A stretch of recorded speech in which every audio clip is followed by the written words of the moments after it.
C'est tellement dur en tant qu'en sans-papier. Voilà, tu es obligé de tout faire.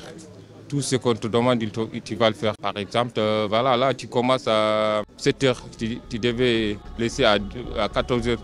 Là, si on te dit de continuer, tu vas continuer. Sinon, fin de mission. Vous êtes parfait. Allez,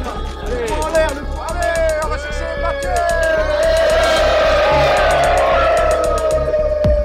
Vivre ici, dans ce pays sans papier, voilà, c'est vraiment un calvaire. Si tu es en situation irrégulière, tout est compliqué pour toi. Tu n'as pas accès aux soins, tu as tous les problèmes partout. Les chiffres de l'INSEE disent qu'en moyenne, c'est 22% des travailleuses et des travailleurs d'Île-de-France qui sont immigrés. Et dans certains secteurs, c'est une large majorité. Par exemple, chez les aides à domicile, c'est 60% des aides à domicile qui sont immigrés. Dans le bâtiment, on est pareil, à peu près au même chiffre. Et puis dans hôtellerie, restauration, la cuisine, les assistantes maternelles, on est à quasiment 50% des travailleuses et travailleurs concernés qui sont immigrés. Donc on voit bien que notre société, elle ne tourne que grâce au travail de ces salariés qui viennent du monde entier, et que le problème, c'est qu'ils sont maintenus par les lois actuelles dans une énorme précarité administrative, puisque pour avoir des papiers, ça dépend de la bonne volonté de l'employeur qui doit faire des CERFA, qui doit faire des déclarations administratives.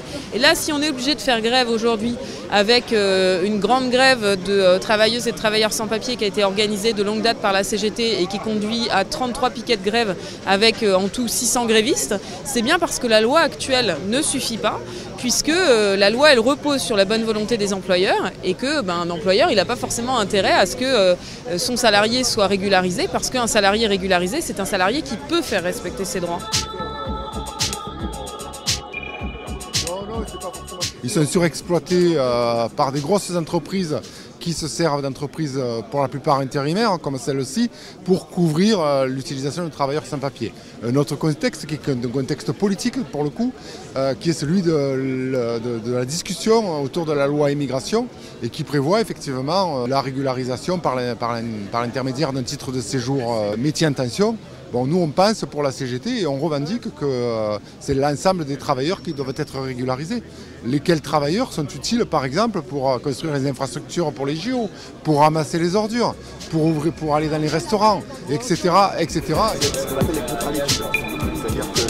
Je citais le cas d'un collègue rwandais qui a perdu son contrat, qui avait bossé pendant 3 ans dans les réanimations en région Auvergne pendant la crise Covid, très compétent, qui s'est retrouvé donc sans contrat, plus de titre de séjour, et qui a été obligé de rentrer au Rwanda, alors que nous manquons de médecins en France. Ce problème des sans-papiers est un problème global, de l'ouvrier sur le chantier jusqu'à des emplois qualifiés.